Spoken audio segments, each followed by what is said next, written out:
کہ رئیس شریف صاحب نے یہ کر دیا وہ کر دیا تو کیا ان کو ایکسٹینشن دیں گے؟ تو انہوں نے کہا اور کیا سوال ہے، مطلب اس سوال کا جواب ہی نہیں دیا، اس کو لیفٹ اوور کر دیا تھا.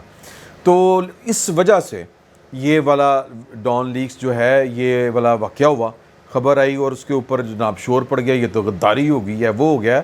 اور پھر وقت نے یہ ثابت کیا کہ اس وقت اس کیبنٹ میٹنگ میں یا وہ جو اسپیشل میٹنگ تھی وہاں پر جو گفتگو ہوئی تھی، جو پاکستان کی مسلح افواج کو یا پاکستان کی سیکیورٹی کے جو ذمہ داران ہیں ان کو جس بات کے اوپر تشویش تھی کہ یہ دنیا ہماری بات کیوں نہیں مانتی، ہمارے اوپر ٹرسٹ کیوں نہیں کرتی، تو تب انہوں نے جو باتیں کہی تھیں کہ ہاؤس ان آرڈر کرنا چاہیے، ہم جس کو پکڑتے ہیں اس کو آپ کے آ کے چھڑوا کے لے جاتے ہیں، جب اس طرح کی باتیں کی تو وہ بات لیک ہو گئی، وہ سرل میڈیا صاحب کے پاس بات پہنچ گئی، خبر چھپ گئی، اس کے اوپر شور پڑ گیا، پھر وہ انکوائری بٹھانی پڑی، انکوائری کی جب رپورٹ آئی تو پھر یہ والا ٹویٹ آیا 29 اپریل 2017 کو.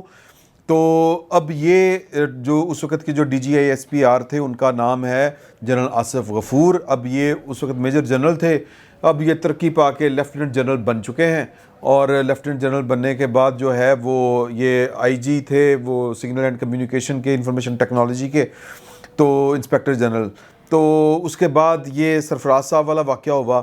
سرفراز صاحب والے کے اوپر واقعے کے اوپر ایک علیحدہ سے جو ہے وہ سازشی مفروضے چل رہے ہیں، اور کون چلا رہے ہیں؟ یہ وہی چلا رہے ہیں جو باجوہ صاحب کے خلاف چلا رہے تھے، غلیظ قسم کے ٹرینڈ، وہ بھی آگے چل کے بات کریں گے.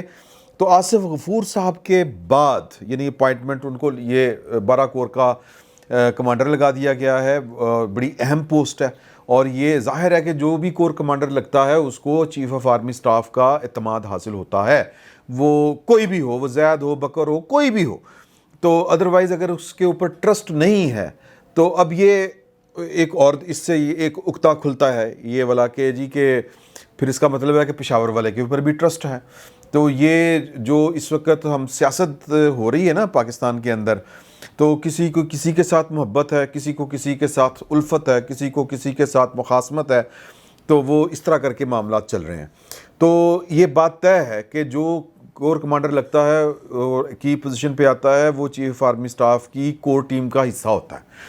تو اب اس کے اوپر جو ہے وہ کل تک جو باجوہ صاحب کو ہر پاکستان میں رجیم چینج کا فلاں کا عمران خان کو اٹھایا، شہباز شریف کو لائے، یہ وہ اس بنیاد کے اوپر جو مورد الزام ٹھہرا کے ان کے خلاف غلاظت بکرے تھے، یا عجیب و غریب تو نہیں کہنا چاہیے، گھٹیا قسم کے جو ٹرینڈ چلا رہے تھے، اور اس سے نقصان پاکستان کی فوج کا ہو رہا تھا. میرا جو کیس ہے، ویسے بھی میرے ایک دوست ہیں وہ کہتے ہیں کہ یار تو فوج دے حق چ بھی نہ گل کرے، اگر خلاف تے کرنی دور دی گل میں کیوں، وہ کہتے ہیں تو خلاف کریں گا، تو حق چ کریں گا نا تو لوگ اس کو کہیں گے یہ جی کوئی نہ کوئی چکر ہے گا. تو دیکھیں فوج پاکستان کی ہے، فوج کو نقصان نہیں پہنچانا چاہیے. اب مطلب فوج کے ساتھ جو ہمارے نظریاتی معاملات ہیں وہ اپنی جگہ پر ہیں، لیکن یہ مسئلہ تو سیاستدانوں نے حل کرنا ہے نا، تو سیاستدانوں کو حل کرنا چاہیے مسئلہ وقت کے اوپر. اس پر آگے چل کے بات کرتے ہیں. میں صرف یہ کہہ رہا ہوں کہ اب وہ آصف غفور صاحب، ان کو یہ لگتا ہے کہ آصف غفور صاحب جو ہیں وہ چونکہ عمران خان صاحب کے بڑے فیورٹ تھے، عمران خان صاحب ایک وقت میں ان کو جنرل فیض صاحب کی جگہ کے اوپر D G I S I بھی لگوانا چاہتے تھے. اور اس خبریں ہیں، اب یہ مصدقہ خبریں نہیں ہیں، یہ وہ والی خبریں ہیں جو سیاسی بیٹھکوں میں سیاستدان، سیاسی ورکر، مختلف پولیٹیکل پارٹیاں، ان کے چاہنے والے یہ جب بیٹھتے ہیں آپس میں تو اس طرح کی باتیں کرتے ہیں، پھر وہ باتیں ٹریول کرنا شروع کر دیتی ہیں اور وہ سوسائٹی کے اندر پھیل جاتی ہیں اس طرح کی باتیں. اور وہ کہہ رہے تھے کہ جی کہ بڑا قابل آدمی نواز شریف عمران خان کے تو صدقے واری جاتا ہے، عمران خان صاحب کی اس کے ساتھ بڑا اچھا لائزون ہے، عمران خان صاحب یہ تھے، عمران خان صاحب وہ. تو اب ان کو یہ لگ رہا ہے کہ یہ جو اپوائنٹمنٹ ہے یہ تو جناب اس کا مطلب ہے کہ عمران خان کے ساتھ باجوہ صاحب کا سب اچھا ہے. اچھا اگر سب اچھا ہے باجوہ صاحب کا تو پھر جنرل فیض صاحب کی تو پہلے دن ہی اپوائنٹمنٹ وہاں پہ ہوئی تھی پشاور میں، تو پھر اس کا مطلب ہے کہ وہاں پہ بھی سب اچھا ہے. پھر باجوہ صاحب کے ساتھ تو عمران خان صاحب کے خلاف جو بھی معاملات آپ چلائے جا رہے تھے وہ سب کے سب غلط تھے، جو ٹرینڈ چل رہے تھے کہ جی رجیم چینج یہ وہ. تو اچانک سے اس طرح کی سوچ والے لوگ، اور ان میں سے زیادہ تر وہ لوگ ہیں جو عمران خان صاحب کے ہمدرد ہیں، ان کے ووٹر ہیں، ان کے سپورٹر ہیں، ان کے چاہنے والے ہیں، تو وہ اس وقت جو ہے وہ جے جے کار کر رہے ہیں. دوسری طرف آ جائیں، دوسری طرف وہ کہہ رہے ہیں نون لیگ والے کہ اے ویکھو نا اندروں عمران خان نہ رلے ہوئے نا, اندروں جناب نہ باجوہ صاحب کو, میرا مطلب ہے کہ کوئی وہ ایک نہیں ہوتی کھڈے لائن لگایا, ان کو پشاور کی پوسٹنگ دے دی. سب سے اس ٹائم جو کی پوسٹ ہے وہ پشاور کی ہے, کیونکہ وہ طالبان کے ساتھ کس طرح ڈیل کرنا ہے. سر فوج بھی چلانی ہے. اب یہ دیکھیں نا معاملات کہ ایک بندے نے آئی ایس آئی, میں میری میرا کوئی لو افیئر نہیں ہے کسی جرنیل کے ساتھ, خصوصاً فیض صاحب کے ساتھ, لیکن ایک حقیقت اپنی جگہ کے اوپر ہے. انہوں نے تقریباً 4 سال آئی ایس آئی میں سرو کیا ہے, پہلے ڈی جی سی کے طور پر, یا بعد میں بھی ان کے کوئی ہوں گے پسند اور ناپسند اور سیاسی معاملات. اب کیا کیا جائے, یہ میرے کہنے پہ کے اوپر یا میرے اعتراض اٹھانے کے اوپر تو پاکستان کی آئی ایس آئی کا سیاست میں جو کردار ہے, وہ جو ڈیسک ہے, وہ جو ڈی جی سی ہوتا ہے, وہ تو نہیں چینج ہو سکتا. یہ تو کرنے سے ہوگا, اور یہ کرنا کس نے ہے؟ یہ سیاستدانوں نے کرنا ہے. تو اپنے ٹائم کے اوپر تو جب یہ نوٹیفیکیشن آیا تھا, اب نون لیگ والے جتنے ہیں وہ بیٹھ کے باتیں کر رہے ہیں کہ دیکھیں اتنی بڑی پوسٹنگ دے دی فوج کے اندر, سدرن کمانڈ کا مطلب ہے کہ آپ نے نواز شریف کا ایک مخالف وہاں پر لا کے بٹھا دیا. میں نے یہاں تک ٹویٹس پڑھے ہیں لوگوں کے کہ جی کہ جب آپ پولیٹیکل جرنیلز کو کوروں پہ لگائیں گے تو پھر فوج کا, یار خدا کا خوف کریں. دیکھیں وہ ہر اسائنمنٹ ایک ہوتی ہے, اور وہ اسائنمنٹ میں ہر وہ بندے نے کام کرنا ہوتا ہے, جو آرڈر ہوتا ہے اس نے پورا کرنا ہوتا ہے. ایک بات.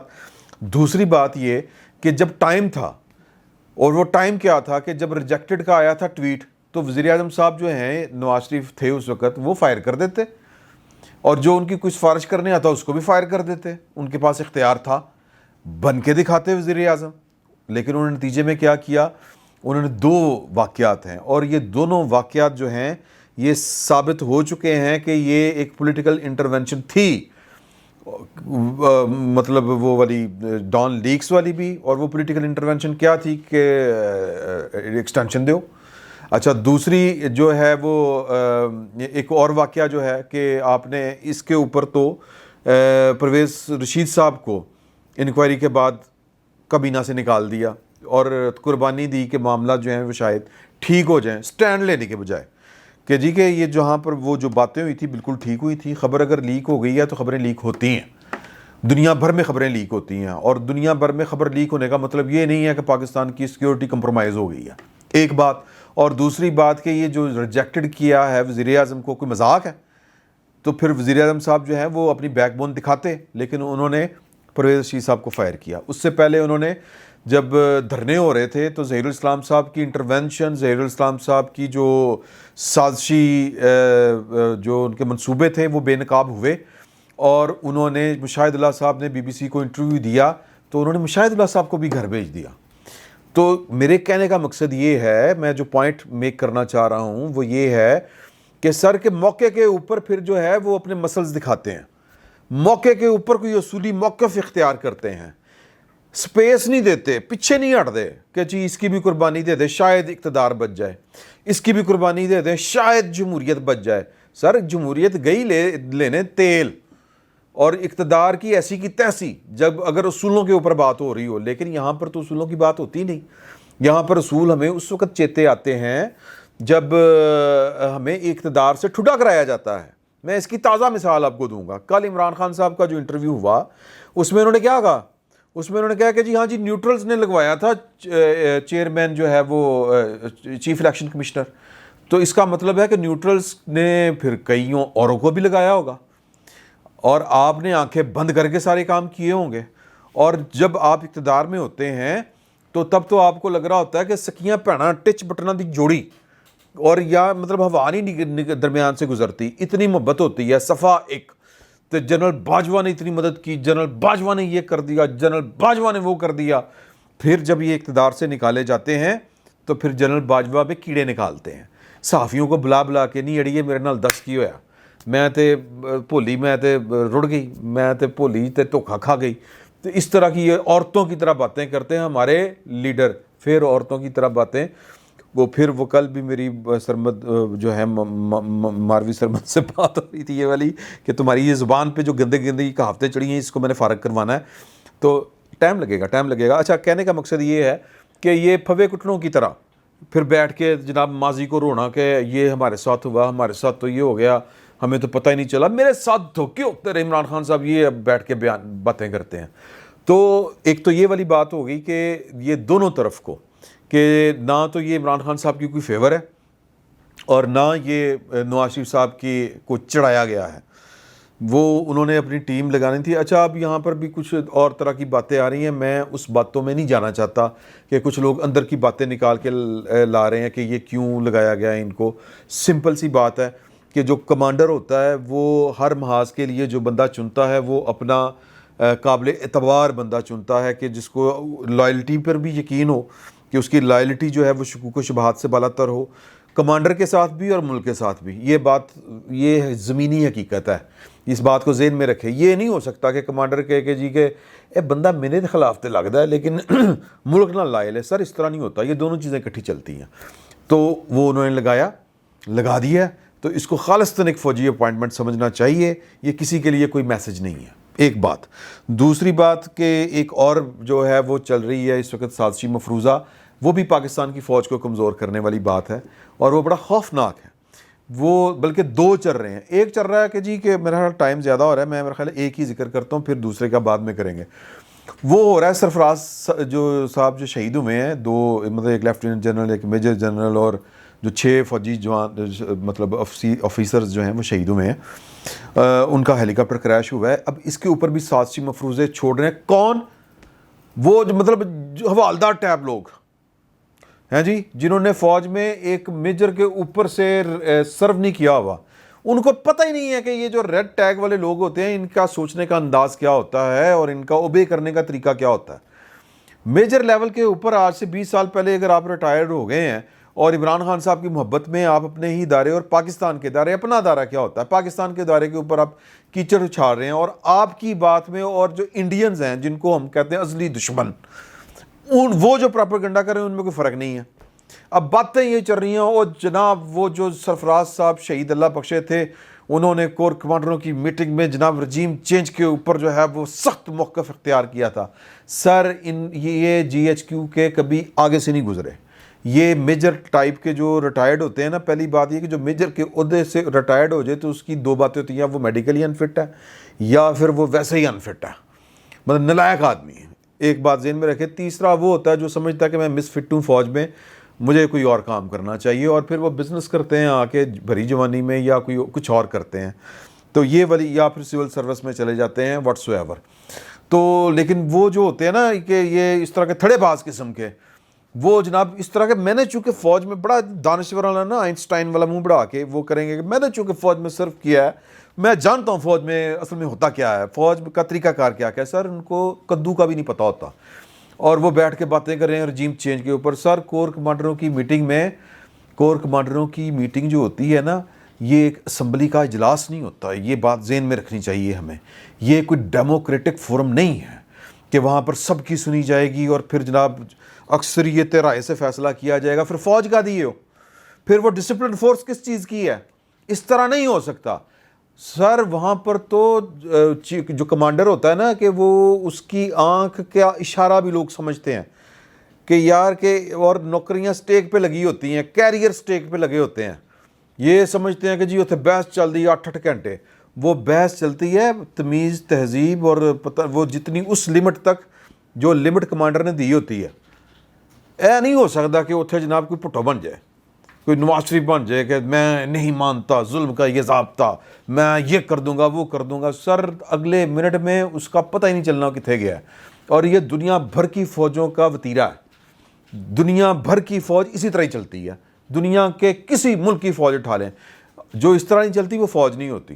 وہ افغانستان والی فوج ہوئے گی یا وہ کوئی ایتھوپیا کی کہ وہ کرنل نے بغاوت کر دی تو اتنے میجر نے بغاوت کر دی, وہ فوج نہیں ہوتی. وہ جتھے ہوتے ہیں اور وہ بھی وار لارڈز ٹائپ کے وہ لوگ ہوتے ہیں.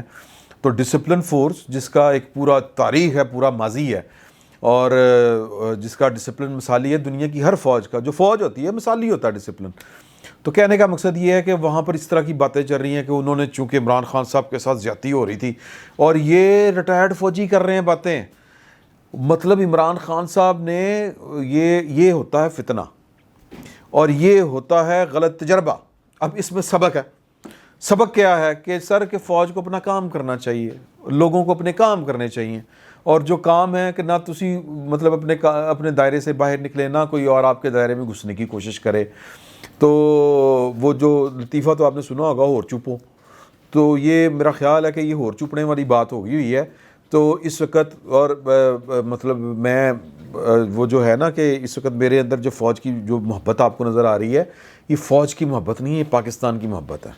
اور یہ بات ذہن میں رکھیں کہ پاکستان کی جو فوج ہے وہ میں یہ پروڈیوسر صاحب لے کے آئے ہیں کہ چیف الیکشن کمشنر کے خلاف reference per P T I نے یو ٹرن ممنوعہ فنڈنگ کیس کا فیصلہ پڑھنے کے بعد لیا.